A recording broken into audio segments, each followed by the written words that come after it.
안녕하세요. 제이씨입니다. 기자가 물었습니다. 늘 이렇게 명랑하십니까? 그가 답했습니다. 21살 때 나는 기대치가 0이 됐습니다. 이후로는 모든 게 보너스지요. 2004년 뉴욕타임즈에 스티븐 호킹 박사와 인터뷰 중 내용입니다. 호킹 박사는 21살에 루게릭병을 앓게 되어 온몸이 마비되고 말을 할 수 없게 되었습니다. 휠체어에 의지하고 컴퓨터를 이용해서 어렵게 의사소통을 해야 했죠. 의사로부터 앞으로 2년밖에 못 산다는 시한부를 선고받았음에도 불구하고 연구를 계속 이어나갔습니다. 앞으로 2년밖에 못 산다고 했기 때문에 호킹 박사에게 그 이상의 삶은 마치 보너스와도 같았나 봅니다. 호킹 박사는 그 이후로 50년을 넘게 더 사시고 2018년에 돌아가셨습니다.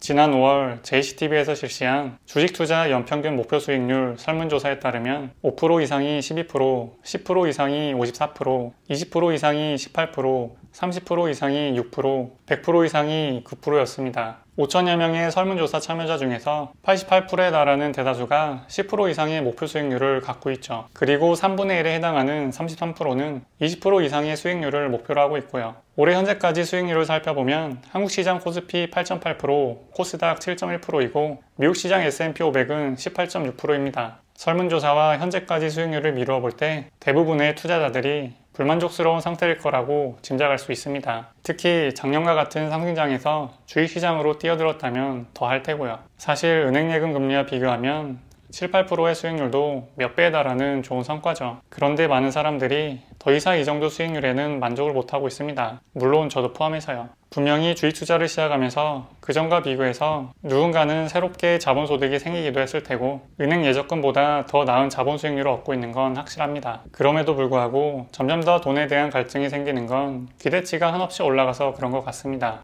만족을 위해선 내가 만들어낼 수 있는 결과와 내가 기뻐할 수 있는 결과 사이의 거리를 좁히기 위해서 노력해야 할 텐데요. 사실 만들어낼 수 있는 결과를 무한정 크게 하는 데에는 한계가 있습니다. 왜냐하면 우리가 투자하는 기업이 무한히 성장할 수는 없거든요. 그것도 오랜 기간을 이어서 말이죠. 기업이 무한히 성장하면 그 인기 있는 사업 아이템에 많은 기업들이 참여하면서 기업의 수익률은 다시 평균으로 회귀하게 됩니다. 그것이 자본주의 사회가 굴러가는 모습이고 그 덕분에 우리가 어떤 제품에 터무니없이 비싼 가격을 지불하지 않는 혜택을 보기도 하고요. 그래서 만족을 높이기 위해 더 쉬운 방법은 내가 기뻐할 수 있는 결과를 좀 낮추는 것일 텐데요. 분명히 우리는 과거와 비교해서 더 풍족한 삶을 살고 있습니다. 예전엔 주변에 누군가가 삐삐를 갖고 있고 CD폰을 갖고 있고 휴대전화기를 갖고 있다고 부러워했던 적이 있지 않나요? 그런데 지금은 모두가 스마트폰을 하나씩 갖고 있습니다. 아직도 쓸만한 이전에 쓰던 폰이 서랍장에 있기도 하고요. 예전에는 어려웠던 해외여행 경험도 대부분은 한 번 이상 갖고 있고요. 집집마다 TV도 안 사면 안 샀지 못 사는 경우는 별로 없죠. 단편적인 얘기긴 하지만 예전과 비교해서 절대적으로는 더 풍족한 삶을 누리고 있는 것 같습니다. 다만 문제는 상대적인 면에서 받는 고통이라고 생각합니다. 그래서 벼락거지라는 신조어도 탄생한 거고요. 진짜로 거지가 될 것을 걱정하는 건 아니잖아요. 다른 사람과 비교해서 뒤처지는 것을 걱정하는 거죠. 그런데 그 다른 사람이라는 게 기준이 참 애매하고 한도 끝도 없습니다. 지금이야 이 정도만 되면 좋겠다 하겠지만 막상 그걸 얻고 나면 그 위에 있는 것과 비교하기 십상입니다. 무엇보다도 비교하게 되면 욕심이 생기고 욕심이 끼면 무리를 하게 되고 무리를 하다 보면 실수가 나오고 반복적인 실수는 실패의 확률을 높이게 됩니다. 그리고 그 실패는 오로지 본인의 몫입니다. 요즘 오징어 게임이 화제인데요. 회차가 지나갈수록 앞선 과정에서 죽어나간 사람은 어느새 기억도 안 나는 것처럼요.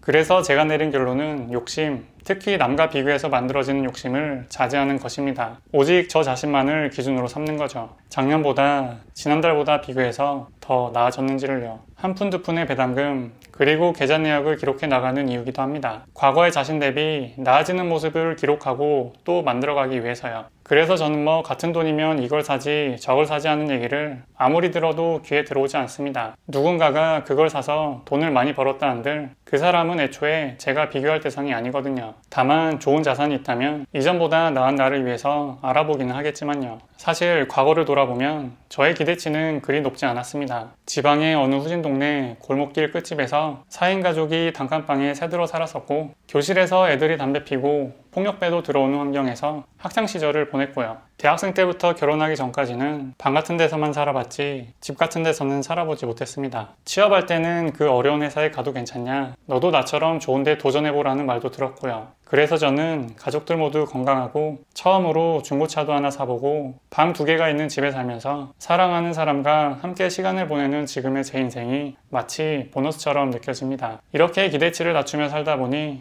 욕심이 줄고 욕심이 줄어드니 급하지 않고 급하지 않다 보니 기다릴 수 있고 기다리다 보니 기업이 만드는 성과를 함께 누리면서 투자 성과도 괜찮게 이어나가고 있는 것 같습니다. 결국 제 자랑으로 끝을 맺으면서 주저리 얘기를 해봤는데요. 연령대도 다르고 자라온 환경도 각기 다른 구독자분들이 많아서 얼마나 공감할 수 있을진 모르겠습니다. 그냥 뭐 이렇게 살아가는 사람도 있구나 하고 가볍게 지켜봐 주시면 고맙겠습니다. 그럼 오늘 영상 봐주셔서 감사하고 다음에 또 만나요.